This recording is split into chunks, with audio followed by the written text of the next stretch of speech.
Good morning. I'm glad you dropped in because today I have the cutest little project and it can be made quickly and easily and you'll be so proud to use it or to give it to somebody. And that is a little, well, mine is a Halloween tote bag, but it's actually a reversible tote bag, great for kids for Halloween, and then you can reverse it to the other side and use it all year long. Now, it doesn't have to be for kids. I say great for kids, but we big kids also like to use tote bags, and so therefore, a lot of people who sew like to have fabric that matches the occasion. So you can make it for yourself. That's okay. I won't tell anybody. Now, you don't need many supplies. You have for we're used to saying the inside and outside, or the outside and the lining, so this time we'll have to say one side and the other side. So you need two 16-inch squares for one side, two 16-inch squares for the other side, and two 4-inch by 16-inch strips to make your handles.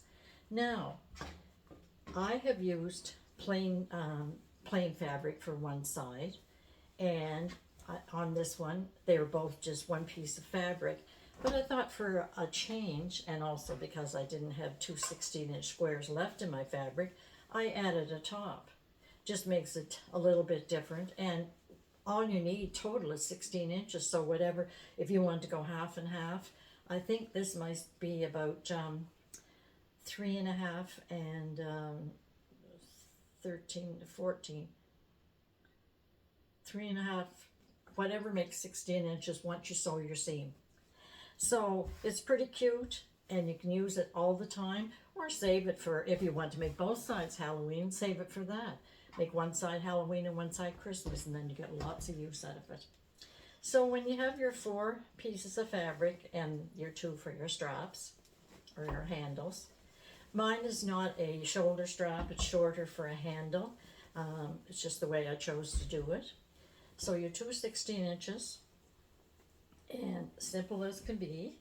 Make sure if it's directional that you have them the right side up and you don't have elephants falling off your tote bag everywhere you go. So 2 right side up, and you sew around down one side, across the bottom, and up the other side.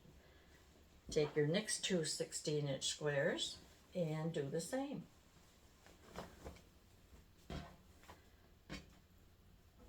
You don't have to leave any openings. The top is your opening. So down one side, across the bottom, and up the other side.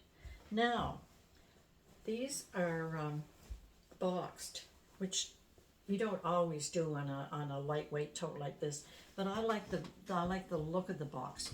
So when you come do your 2 inside and outside, 3 down one side, across the bottom, and up the other side, that's all you do. So you want to box your corners. Measure, you're going to box 2 inches. Measure from the seam in, and therefore you're going to get your full 2 inches. Sometimes we box corners after we sew them and measure to the edge, but you're not getting your true reading. So you want your 2 inches, measure from the, let's do it outside, measure 2 inches along, put your 2-inch mark on either seam, and then you get your full 2 inches. Go over and do a 2-inch on this side, on all 4 sides. Then you know when you're finished those 2.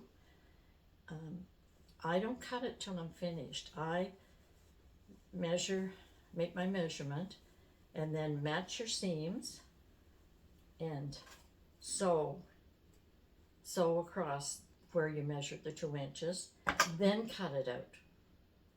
So again, you match your 2 seams, measure up 2 inches, mark that point. I'll just put the ruler there and pretend we're marking it. Sew along that point and then cut the rest off so it's not in your way. So you have all 4 boxed by now. Take your one side, keep them inside out. Take one side, oh, I'm sorry, you turn it at this point. Once you're boxed, you turn it. Turn one side. Now, turn one side, put it inside the other one so that the two good sides are facing, the two right sides are facing. It's hard to do because I didn't sew that up. Pretend these are all sewn. They're two little, like cushion covers. They're all sewn up. Now the correct sides, the right sides are together. See that? And you're going to find your two seams, match your seam and pin. Match your seam and pin around. But you didn't put your handles on yet. So you might want to prepare this before you start your bag. You take your two fabrics for your handle, and of course you press it lengthwise in half. Once you have it pressed in half, use that press point for a midpoint and fold in each side to that midpoint. Now I don't have them touch exactly because it makes sometimes a little bulky on one side, so you fold it in on the top and press along there, just almost to your press point that's already there. You take the bottom and fold it up almost to that midpoint that's already there. Fold it again, and you go to your machine and sew down either side. It finishes it nicely, and it makes it sturdier. It's nice and sturdy. So you have your two handles. Now you want to insert your handles. You have your inside and your outside, or your two good sides because it's reversible. Both of them have the raw edges together. Take the raw edge off your handle, measure in from that seam about 3.5 inches.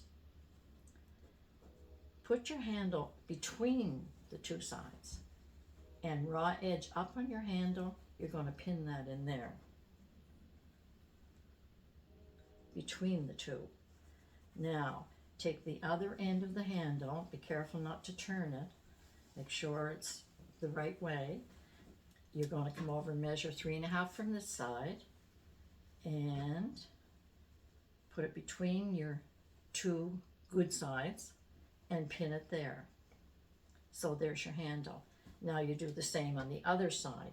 Measure in 3.5 inches, put the raw side up, or the unfinished side, on between the two and pin it, and 3.5 in from that side and pin it.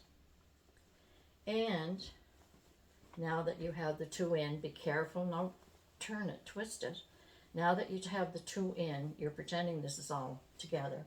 Now that you have the two in, you're going to top stitch around the top, starting at one handle, top stitch around. I would back stitch on the handle to give it more security. Don't make sure it's tight in there.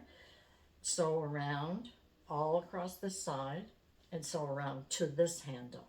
Leave between the handles free so that you can turn the two pieces of fabric and have the two right sides together. So again, you put your handles in, you start sewing at one handle, back stitch it, make it secure, sew around, back stitch the second one, back stitch where the third one is, and right to this handle, back stitching there. You have this opening now to turn the two. Okay? Now, because I don't have this sewn together, it might be a little tricky, but we're going to turn the two out, pretend they're all sewn together. And when you turn it out, right side out, you're going to end up with this, but not sewn here. So you're going to have this bag, these have been sewn in, and it's sewn around the top, but yours won't be sewn here. So you very carefully press this down and top stitch right around the top, and you would never know there was any opening left anywhere. So it doesn't take very long. It's as cute as can be and extremely serviceable.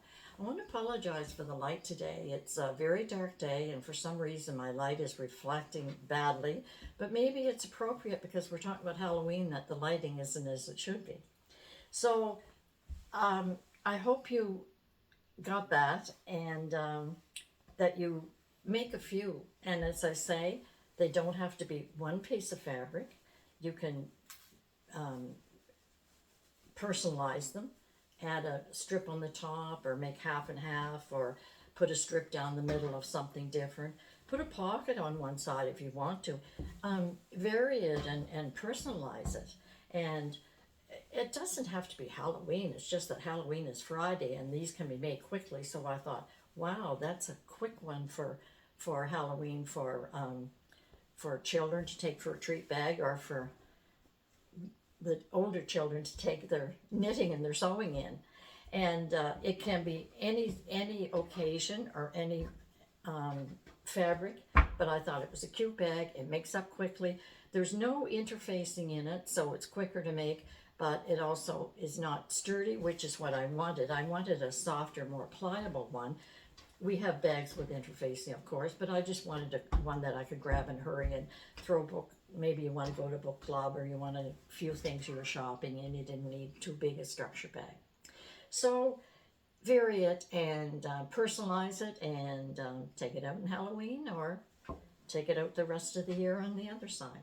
So I hope you enjoyed it and you make a few. Bye for now.